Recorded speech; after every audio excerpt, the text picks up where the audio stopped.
HighBridge, a division of Recorded Books, presents The AI Mirror: How to Reclaim Our Humanity in an Age of Machine Thinking, by Shannon Vallor, read by Niemi. Preface. Man, the flower of all flesh, the noblest of all creatures visible, man who had once made God in his image and had mirrored his strength on the constellations, beautiful, naked man was dying, strangled in the garments that he had woven. E. M. Forster, The Machine Stops, 1909. This book, as with all of my work, is about our humanity and our technology. It's about how each makes up the other, and how we found ourselves so alienated from both.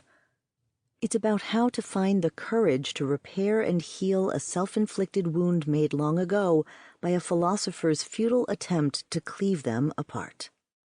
One cannot heal what one does not know. It has always been and will always be a struggle to know what and who we are. We ask the question of what it means to be human again and again without ever hearing a definitive answer. That's because to be human is to have to answer that question yourself, and then do it again, over and over, with every choice that you make or unmake. Yet there are always more choices open in the future. Humans endlessly make ourselves anew. We are always more, always unfinished, and for this reason, always uncertain of ourselves and one another. Artificial intelligence is not the first technology to place our future in jeopardy. Nuclear weapons hold that dishonor. But AI, or rather the particular form of it that is the subject of this book, is the first technology that can place our future in jeopardy by preventing us from knowing how to make a future at all. AI is the first technology that can make us forget how to answer our own question. This book is about how to keep from losing ourselves and our futures in the AI mirror. It's about how to remember ourselves and our power and responsibility to make a world for one another. This book is deeply unfashionable in one important way. It unapologetically invokes the we, the us, the human family. Who is that exactly? Whenever a philosopher uses the term we or humanity, it's laziness at best, intellectual imperialism at worst. Politically and morally, there has never been one we. There have only been those few who had the power and audacity to speak for the rest without asking. But I embrace the term in the book and the fierce and fair criticism that will inevitably follow, because while there is no real we, there is, in the face of accelerating planetary ruin, a shared human emergency. We are strangling in the garments we have woven, as are many who had no say in their weaving. Our peril commands a shared understanding of the situation and the will to avert it. The merely rhetorical we must be forged into a real one, with at least some capacity for a human will, if we are to keep this planet habitable for more than a few more generations. To construct that shared will, we require many tools, new and old, from the humane and technical arts alike, and AI technologies belong among them. But for this to be possible, we have to wrest back from our AI mirrors the knowledge of who we are and what we can still become. Introduction. I'll be your mirror. Reflect what you are, in case you don't know. The Velvet Underground. I'll Be Your Mirror, 1967. On June 11, 2022, a Google engineer named Blake Lemoine made global headlines. He claimed that Lambda, an artificial intelligence product that he was testing for his employer, was sentient, that it was a conscious, self-aware being, not a piece of company property. The subsequent media uproar was intense but brief, thanks to the loud chorus of AI researchers who quickly refuted Lemoine's claims. Experts in the type of product that Lemoine was testing, a large language model or LLM, confidently reassured the public that LaMDA is, in fact, no more conscious than your toaster.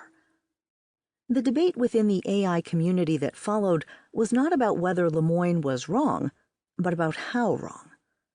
Did he simply jump the gun with a system that is at best a precursor to genuinely sentient AI? Or was his error one of a deeper kind? Was he hallucinating something not even faintly on our horizon? When Google fired Lemoine a month later for violating company policies against exposing proprietary product information, no loud protest was heard from the AI research community. Lemoine was, by most accounts, widely respected and well-liked by his peers, but his critics weren't wrong, at least on the face of things. LaMDA is a mere product, not a person. The AI research community is not a monolith. It is notoriously riven by internal disputes about what AI is, how to build it, and what it can do. So a rare AI expert consensus that Lemoine was mistaken was a good reason for the media to move on. Yet had Lemoine's claim been scientifically plausible, the implications would be staggering. What is most curious about this story is that Blake Lemoine is no befuddled novice. He is a seasoned engineer with a far better grasp of the underlying technology than 99.9% of the people on the planet. How could he get it so wrong? To make sense of Lemoine's error, it first helps to understand that today's most advanced AI systems are constructed as immense mirrors of human intelligence. They do not think for themselves. Instead, they generate complex reflections cast by our recorded thoughts, judgments, desires, needs, perceptions, expectations, and imaginings. AI systems mirror our own intelligence back to us. This is the source of their growing commercial and scientific power. Countless books, TED-style talks, and hyperbolic media reports have warned of the potential of these systems to transform our economic and social order, or destroy it. This book is about another power of AI mirrors, one that is harder to notice, but even more dangerous. It is their power to induce in us a type of self-forgetting, a selective amnesia that loosens our grip on our own human agency and clouds our self-knowledge. It is an illusion that can ensnare even the most technologically adept among us, as it did Lemoine, who found himself talking to his own reflection. Later in this book, we will delve into the power of this illusion, how today's AI technology produces it, and how it can deceive even an expert like Lemoine. But this book is not about Lemoine's error. It's about our evolving and troubled relationship with the machines we have built as mirrors to tell us who we are when we ourselves don't know. The companies building today's most powerful AI technologies increasingly position these to represent, or even stand in for, humanity's common voice and collective judgment. We are told that AI knows us better than we know ourselves. Judges get predictive algorithms to tell them who is safe to release from prison, while employers get automated HR software to tell them who to hire or promote. AI tools will tell your government whether you deserve public benefits and your hospital whether you deserve treatment. AI can write a university professor's course lectures and their students' essays on them. We've got AI recommender systems to tell us what news articles to read and what art and entertainment to enjoy, and generative AI systems to manufacture all of it for us. An AI app can find you a romantic partner or custom build you one. Today's AI mirrors tell us what it is to be human, what we ourselves care about, what we find good or beautiful or worth our attention. It is these machines that now tell us the story of our own past and project our collective futures. They do so without living even one day of that history, or knowing a single moment of the human condition. What happens to a person or an intelligent species when they stop telling their own story? What do we lose when self-knowledge and self-determination yields to the predictive power of an opaque algorithm? Lemoyne's case is striking, but it is not an aberration. It is a premonition. For we all stand on the brink of losing sight of the vast space that stretches between humanity and our machines. Unless we take bold steps to transform how we as human beings relate to the tools we have built, we may all end up like Lemoyne, talking to ourselves in the AI mirror. This is a book about artificial intelligence, which also means it is a book about people. This might seem like an odd thing to say. By the time you finish the book, it should seem less odd. One of the book's aims is to explain why and how artificial intelligence is inseparable from our humanity, much in the way that our image in the mirror is inseparable from the body it reflects. The other aim is to explain how AI, in its dominant commercial form, endangers our humanity. This might sound less odd to you. It's a common motif in science fiction and in contemporary media representations of AI. Whether it is claims that the rise of the robots and generative AI tools like ChatGPT will endanger the future of work for humans, or even more speculative warnings that a superior machine intelligence might enslave or exterminate us, we are by now used to hearing that AI is a potential threat to humanity. We need to understand this threat in a radically different way. AI does not threaten us as a future successor to humans. It is not an external enemy encroaching upon our territory. It threatens us from within our humanity. In the words of a well-worn horror film trope, the call is coming from inside the house. This makes a great difference to how we must respond to the threat that AI poses. For the threat is not a machine that stands apart from us. We can't fight AI without fighting ourselves. The harms to people and to society that may follow from our relationship to intelligent machines are not foreign assaults, but symptoms of an internal disorder, a fully human pathology that requires collective self-examination, critique, and most of all, healing. This book tells a story of humanity increasingly lost in its own reflected image and captive to mechanical mirrors of our own making. The story echoes that of Narcissus and Echo in Book 3 of the Metamorphoses. There, the Roman poet Ovid, 43 BCE to 17 AD, recounts the tragic fate of young Narcissus, whose beauty and pride became a fatal prison when he caught sight of his own face in a reflecting pool. Here the boy, tired by the heat and his enthusiasm for the chase, lies down, drawn to it by its look and by the fountain. While he desires to quench his thirst, a different thirst is created. While he drinks, he is seized by the vision of his reflected form. He loves a bodiless dream. He thinks that a body that is only a shadow. Narcissus lies on the ground for days, ignoring his body's growing hunger and need for sleep, vainly pleading with the beauty in the watery mirror to return his passion.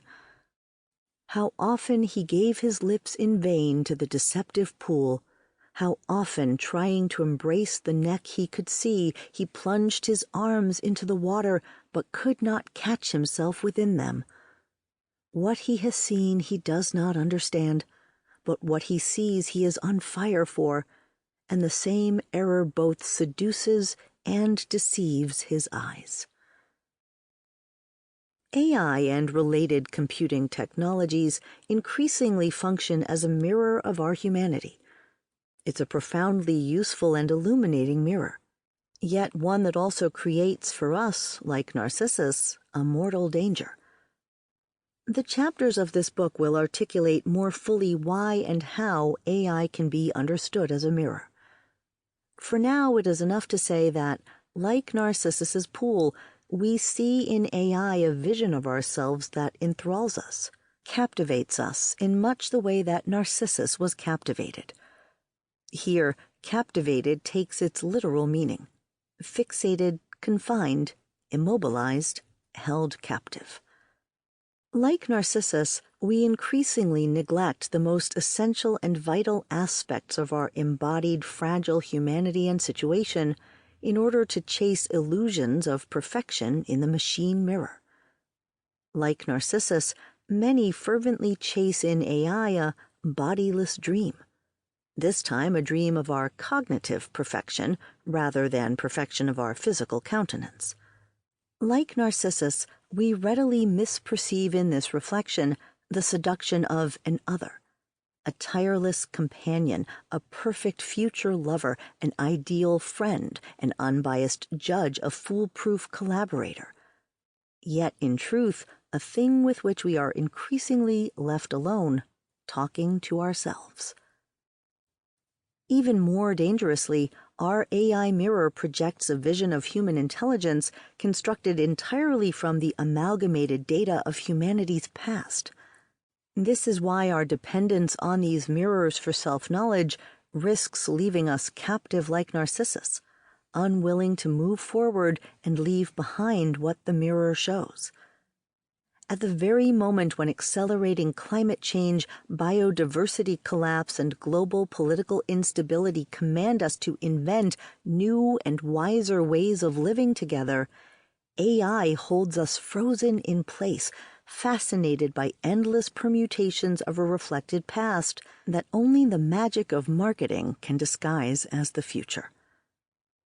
Like Narcissus, our own humanity risks being sacrificed to that reflection. Corporate titans and even political leaders have taken to warning of the existential risk posed by powerful new AI systems, by which they mean the potential for AI systems to bring about human extinction. These warnings profoundly misunderstand the risk AI poses to humanity, as we will learn. There are indeed risks that malevolent or foolish humans will use AI to bring about great harm. These harms will require robust safety engineering and regulatory action to prevent, just as we work to prevent accidents and terrorist actions enabled by nuclear power and biotechnologies. Yet the loudest political and corporate rhetoric around AI's existential risk misrepresents the danger as coming from the tools themselves, from them spontaneously waking up and turning on us with malicious or destructive intent. There is no scientific ground for this fear. As we'll discover, it is instead a mirror reflection from the haunted depths of the modern political conscience. But this does not mean that AI poses no existential risk to humanity. An existential risk to humanity need not involve extinction. Some existential risks involve human survival in an inhumane form. Climate change poses a true existential risk, even though it is implausible that greenhouse gases will heat the globe to the point that no human organisms can survive or reproduce anywhere on Earth. For it is unfortunately very plausible that unchecked climate change and associated losses of biodiversity, fresh water, and crops will reduce human survival to a brutal and inhumane struggle everywhere, and not for a short time. That is an existential risk, and we must marshal every human power, including our best AI tools, to keep it from coming to pass. But we won't succeed if our species' most vital powers and virtues, our capacities for creative thought, moral ambition, political imagination, and above all wisdom, are drowned in the AI mirror. Fortunately, saving them is entirely within our ability. The danger is a call to human action and responsibility. We are the source of the danger to ourselves from AI. And this is a good thing. It means we hold the power to resist and the power to heal. After all, Ovid's story is not about the evils of reflecting pools. What endangered Narcissus was not some shiny water. It was his own weakness of character, his vanity, narcissism, and selfish obsession that enabled his detachment from others and the fatal loss of his world. The story of Narcissus, and of Echo, who will be discussed in the next chapter, is about virtue, or rather vice. It's about what we lose when we habitually turn our eyes away from our shared future, away from its noblest possibilities and unmet responsibilities. We face a stark choice in building AI technologies. We can use them to strengthen our humane virtues, sustaining and extending our collective capabilities to live wisely and well. By this path, we can still salvage a shared future for human flourishing. Or we can continue on our current path, building and using AI in ways that disable the humane virtues by treating them as unnecessary for the efficient operation of our societies and the steering of our personal lives.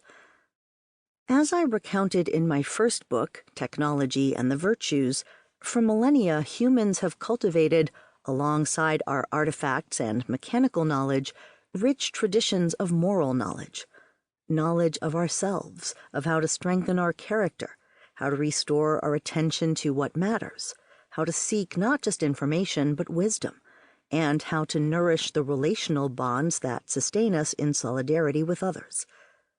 We need to cherish, renew, and deepen this moral learning, because AI serves as a powerful temptation to forget it, and to accept in its place a pale and static reflection of what we once knew about ourselves. Narcissus never freed himself from the pool and returned to his world. We still can. This book may at times present a dark picture, but it is ultimately an expression of optimism about the future of humanity. There is nothing about the shape of our current trajectory with AI that cannot be changed. Unlike earthquakes, asteroids, supervolcanoes, and other force majeure threats to human welfare, nothing about the threat that AI now poses to our humanity is inevitable or forced upon us by nature. It is an entirely self-inflicted wound. This also means that rescuing ourselves from the threat posed by AI need not mean eliminating AI. In fact, artificial intelligence names a wide and diverse range of technologies, many of which are immensely beneficial and even essential tools for the highest moral task we face today: reconstructing the built world for sustainable human and planetary flourishing. This goal demands many new scientific and technological capabilities, new modes of energy production, manufacturing, transportation, architecture, agriculture, and waste management, new materials, foods, and compounds adapted to the demands of a climate-stressed planet, and new processes for enabling a circular economy that feeds social resilience rather than malignant, nakedly irrational growth. AI can help us reach many of these goals faster, a critical need as the pace of climate destabilization continues to outstrip the modest predictions of scientists. Some of these goals will be impossible to reach without advances in AI and related computing technologies, which must be wisely weighed against their own considerable environmental costs. But AI is no panacea or cheap technical fix for our social and environmental ills. AI won't enable a sustainable future without reformed political institutions and economic incentives. What's more, the kinds of AI technologies we're developing today are undermining and delaying these reforms rather than supporting them, precisely because they mirror the misplaced patterns of judgment and value that led us into our current peril. To change that will require something more radical than the solutions sought by a growing number of computer scientists interested in fields like AI safety, who are looking for ways to program AI to be more reliably beneficial and aligned with human values. The reason this kind of strategy won't work, at least not in our present environment, is because human values are at the very root of the problem. AI isn't developing in harmful ways today because it's misaligned with our current values. It's already expressing those values all too well. AI tools reflect the values of the wealthy post-industrial societies that build them. These are the very values that have brought us to our current heights of scientific ingenuity, but also to the sixth mass extinction and the brink of planetary devastation. AI is a mirror of ourselves, not as we ought to be or could be, but as we already are and have long been. This is why we can't let today's AI tools decide who we will become, why we can't let them project our futures for us. Yet, increasingly, that's exactly what we are building them to do. AI mirrors are being used to tell us what we will learn, in which career we can succeed, which roads we will travel, who we can love, who we will exclude or abuse, who we will detain or set free, who we will heal or house, what we will buy, and the investments we'll make. They tell us what we will read, what words we'll type next, which music we'll hear, what images we'll paint, the experiences we'll seek, the risks we will accept, the strategies we'll adopt, the policies we will support, and the visions of our future that we will embrace. Through automation, these algorithmic predictions, which increasingly cover every domain of human experience, quickly become self-fulfilling prophecies. They replicate patterns extracted from data about past human habits, preferences, and decisions. But this places all of us, future generations included, in grave peril at a critically vulnerable moment. We face planetary and civilizational crises that humanity has never encountered or navigated before. Would you chart your path up a dangerous and unfamiliar mountain while looking in a mirror that is pointing behind you? What AI mirrors do is to extract, amplify, and push forward the dominant powers and most frequently recorded patterns of our documented, datafied past. In doing so, they turn our vision away from the newer, rarer, wiser, more mature and humane possibilities that we must embrace for the future. Instead of asking one another what we might now become, we ask AI mirrors to show us who we already are and have been, and to predict from there what must come next. We are frozen in place like Narcissus, captive to a reflection of our most immature forms of brilliance. As the chapters that follow will reveal, this loss of freedom to envision more humane yet unmade possibilities has roots that long predate digital computers. But those roots are now becoming mature, and they are strangling us. We are caught in the grip of a gradual and accelerating mechanization of the human personality, the systematic replacement of reflective discernment with mindless prediction, the efficient sacrifice of shared flourishing to expected utility, the exchange of human creativity and open-ended progress for local optimization of content delivery. In short, the surrender of humane wisdom to machine thinking. None of these patterns are new. But today's AI mirrors will accelerate and solidify them if we do not change course. Changing how we build AI will be part of that, but it won't be enough. What we are rapidly making of AI today is what we had long ago made of ourselves. This means that we cannot gain lasting protection from the harmful potential of AI merely by changing lines of code. To believe that there is a neat computing solution to our present peril makes as much sense as trying to clean dirt off one's face by furiously scrubbing the mirror. We need a deeper and more lasting cultural transformation of our relationship to AI and to technology more broadly as our own creative power. In the face of accelerating climate crisis and other existential risks, The future desperately needs us to understand, more fully than ever, who human beings. Sample complete. Ready to continue?